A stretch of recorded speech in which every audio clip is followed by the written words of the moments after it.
Hey les amis, c'est Xavier Master et bienvenue dans une toute nouvelle vidéo. Donc comme vous avez pu le voir dans l'onglet communauté sur YouTube aujourd'hui, on max Richard, on lui met une petite expertise. Donc comme on peut voir ici, date du recrutement du commandant, le 6 mars 2019 à 23h35. Et ouais, il était tard, mais on joue à Rise of Kingdoms tout le temps. Bon, nous sommes le 29 janvier 2020, donc on peut voir qu'il y a quand même eu 9 mois entre débloquer le commandant et lui mettre une expertise. Donc ça peut vous montrer aussi que je suis pas vraiment pay to win et que j'ai mis énormément de temps. Donc c'est pas mon premier commandant légendaire que j'ai pu mettre une expertise. Donc on avait Ethelfleda, mais ça compte pas si on peut dire parce que Ethelfled on l'a avec les médailles. Mais là aujourd'hui on se concentre vraiment sur Richard. Donc on va aller tout de suite dans ses compétences. Et là comme on peut voir j'ai 75 cultures universelles et j'en ai 7 sur 80 de Richard. Donc on a pile poil à 2 statuettes près le compte pour pouvoir lui mettre l'expertise, sachant qu'il est niveau 60, donc on pourra dire qu'il est maxé. Donc ça va être vraiment une vidéo concentrée sur Richard, et aussi on va parler de la mise à jour qui va arriver le 5 février, on va voir ça ensemble aujourd'hui. Donc comme on peut voir, l'expertise de Richard, donc compétence passive, réduit de 5% tous les dégâts reçus, augmente de 2% les dégâts infligés par les unités d'infanterie aux unités de cavalerie. De plus, toutes les 10 secondes réduit de 50% la vitesse de marche de la cible pendant 5 secondes. C'est assez ouf. Donc du coup, ça va lui mettre sa compétence cœur de lion à 5, donc avec un bonus d'attaque infanterie à 15%, un bonus de défense à 15%. Donc, pour moi, c'est un grand jour quand même dans le jeu, parce que je joue l'infanterie depuis que j'ai démarré mon compte. Donc, j'ai démarré avec des petits commandants comme Scipion, j'ai débloqué Martel au début du jeu, mais on va dire que je l'ai un petit peu foiré. Et ensuite, j'ai débloqué Richard dans la roue, donc au mois de mars de l'année dernière. Donc aujourd'hui, on va vraiment se concentrer sur mettre une expertise sur Richard, parce que c'est vraiment mon commandant par excellence, c'est celui que j'utilise tout le temps pour mes combats, que ce soit avec une paire ou avec une autre paire. Donc j'utilise vraiment ce commandant tout le temps. Allez, on va lui échanger les sculptures qui lui manquent, donc 73, il va nous en rester 2, c'est parti, hop. Et là, ce qu'on fait, c'est qu'on vient améliorer, donc on passe à 5, et là, tout de suite, on a l'expertise qui se débloque, et nous avons juste à cliquer sur le bouton expertise tout de suite maintenant, et c'est parti. Et boum, Lion tyrannique, expertise sur Richard Ier. Et là, on peut le voir, il brille, il est magnifique, notre Richard, il est là, et il est maxé, les gars, c'est top. Franchement, je suis vraiment content, c'est un grand jour pour moi dans le jeu. Et je vous laisse partager ce grand jour avec vous. Maintenant, on va voir qui est-ce qu'on va maxer après. Donc j'ai réfléchi un petit peu longuement sur la question, c'est vrai que, bah du coup, j'ai quand même un bon combo infanterie. J'ai les technologies infanterie qui sont quasiment max. D'ailleurs, je viens de lancer mes tours de guet 25 aujourd'hui. Il va me manquer plus que mon académie à lancer à la fin de ma technologie. Donc, on est parfait. Donc, dès que l'académie 25 est lancée, je vais maxer tout le reste de mes technologies économiques. Et ensuite, je me focus vraiment sur tout le reste des techs militaires pour aller jusqu'au T5. Ça va être l'objectif d'ici 2-3 mois grand maximum, j'espère avant, mais ça dépend des accélérateurs que je vais pouvoir avoir en ma possession.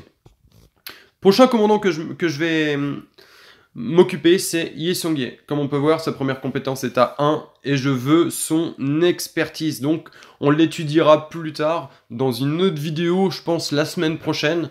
On va voir gentiment qu'est-ce qu'on va bien pouvoir faire de ce petit Yi Seong-Gye, sachant que là, j'ai pas du tout assez de sculptures pour pouvoir lui mettre la première compétence à 2.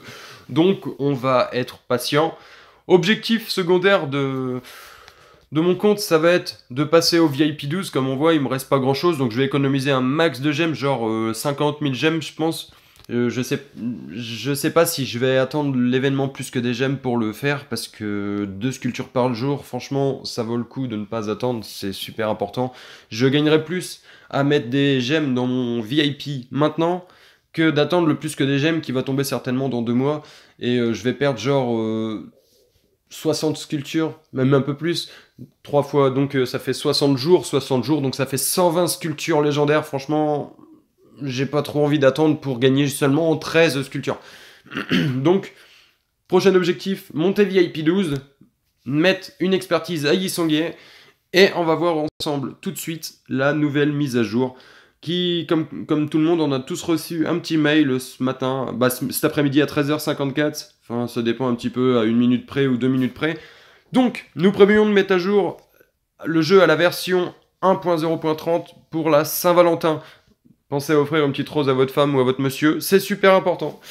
Donc le 5 février de cette année à 6h UTC, donc chez nous ça fait du 7h UTC. Ok, donc les serveurs seront inaccessibles, on connaît le blabla, on aura 200 gemmes, 200 gemmes ou autre chose en compensation, on s'en fout. Donc nouvel événement de Saint-Valentin, ça fait un petit peu comme l'événement de Noël, etc. Donc on a toujours, vous savez, le petit cadencier à monter, on a le petit événement où on a 100 paliers à atteindre, enfin 100 points de quête à avoir pour débloquer la récompense finale. Donc je pense que ça va pas être une nouveauté, on l'a fait l'an dernier, j'ai même fait une vidéo dessus l'an dernier. Donc on va pas trop s'attarder là-dessus parce qu'on connaît tous cet événement-là. Nous, ce qui nous intéresse le plus aujourd'hui, c'est les optimisations que les développeurs vont apporter au jeu. Donc déjà, amélioration de la Légion de l'Ombre. Donc, d'après vos retours, beaucoup de gouverneurs ont trouvé le processus pour débloquer des niveaux de difficulté en Légion de l'Ombre un peu trop complexes, en plus de l'impossibilité de voir le journal de bataille après l'invasion. Nous avons apporté de nouvelles améliorations à l'événement. Donc Légion de l'Ombre. Donc le premier point, réglage de niveau de difficulté des compétences de Légion de l'Ombre et augmentation des forces des Légions de l'Ombre d'élite. En deuxième point, les leaders d'Alliance et les officiers peuvent régler la difficulté du défi pour l'Alliance avant le début d'une invasion. Une fois qu'une Alliance termine le niveau de difficulté actuel, un niveau de difficulté supérieur est automatiquement débloqué pour l'événement suivant. Les gouverneurs n'ont plus besoin de vaincre les forteresses sombres pour débloquer les difficultés, donc ça c'est plutôt cool. Donc on verra au moment venu quand les Légions de l'Ombre réapparaîtront, donc ça peut être vraiment cool. Je vais essayer de pouvoir faire une vidéo dessus, parce que bah, des fois ça tombe pas forcément sur les bons jours, les jours où je travaille dans la vraie vie, et les jours où je peux être sur le jeu et faire des vidéos, donc en espérant que ça tombe les bons jours. 3. Suppression du classement individuel et de ses récompenses de classement, ajout de récompenses de classement au classement d'Alliance. Ok, bah ça c'est pareil, on verra un petit peu ce qu'ils ont mis comme nouvelle récompense s'il y en a. Et c'est dommage pour le classement individuel, c'était sympa, on gagnait quelques trucs de bien. Donc ajustement des points requis pour que les gouverneurs et alliances gagnent des récompenses d'événements, ça peut être vraiment cool. Réduction du temps entre les vagues de la Légion de l'Ombre, les gouverneurs seront maintenant plus à risque d'être encerclés et attaqués par les Légions de l'Ombre. Donc c'est bien, ça peut être un petit peu plus rapide que ce que ça ne l'était avant, donc je trouve ça assez cool quand même. Et ça permet vraiment un fight assez intensif, et c'est ce qu'on veut, c'est ce qu'on aime, parce qu'on en a marre de farmer honnêtement, on est tous dans le même cas. Après la fin de l'invasion, les membres de l'Alliance peuvent continuer à consulter le journal de bataille. Ok. Donc après, on a l'amélioration de l'assaut de Ceroli. Donc on sait tous que l'assaut de Ceroli, c'est nul à chier sans déconner. Enfin, c'est pas que c'est nul à chier, mais c'est que ça permet de tester des combinaisons, ok.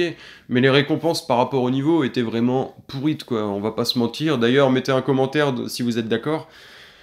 Donc, d'après le retour des gouverneurs, le temps de préparation pour cet événement était un peu long. Ah ouais, je confirme, c'était 1 minute, c'était vraiment super long. Des fois, les mecs, ils étaient pas prêts, ils cliquaient pas sur le petit bouton prêt, c'était long, on laissait tomber, quoi. Moi, je le finissais même pas tellement c'était lourd, quoi. Et la difficulté du boss ne correspondait pas très bien aux récompenses associées. Bah, plus sain. Plus sain. Nous avons apporté les modifications suivantes à l'assaut de Ceroli. Donc 1. Augmentation d'un minimum de puissance requis pour les événements de difficulté élevée. Ah, enfin les gars, enfin. Parce que des fois on se retrouvait à battre un boss en difficulté très, très difficile avec des mecs qui avaient 2-3 millions de puissance qui se faisaient kick dès la première compétence. Donc c'était vraiment chiant quoi, parce qu'on se retrouvait presque tout seul par moment. Donc c'est pas mal. Alors, 2. Rééquilibrage de la difficulté des boss et de leurs récompenses. Ok, et ben... moi j'ai envie de voir du coup les récompenses. S'ils nous apportent un accélérateur de 5 minutes de plus d'entraînement, moi je trouve que ça n'en vaut pas la peine. Si c'est vraiment des trucs sympas, genre peut-être des têtes en or, ouais, ça peut être cool. Donc le temps de préparation a été réduit de 30 secondes, Imhotep, et pour que vous n'ayez plus à attendre aussi longtemps, donc on est d'accord. Et ce n'est pas tout, les boss auront de tout nouveaux effets de compétences pendant la Saint-Valentin. Ah, ça peut être vraiment cool. Donc on attend de voir, on va voir. Donc 4. Autre optimisation. Donc tous les barbares stationnés dans les lieux saints et le temple perdu sont devenus plus forts. Ouais, ça va pas être mal. Ça empêchera peut-être certains de les faire tout seuls. Ou si vous êtes d'accord, c'est pareil. On met un petit commentaire et on n'hésite pas à mettre un gros pouce bleu ou à s'abonner si on ne l'est pas encore.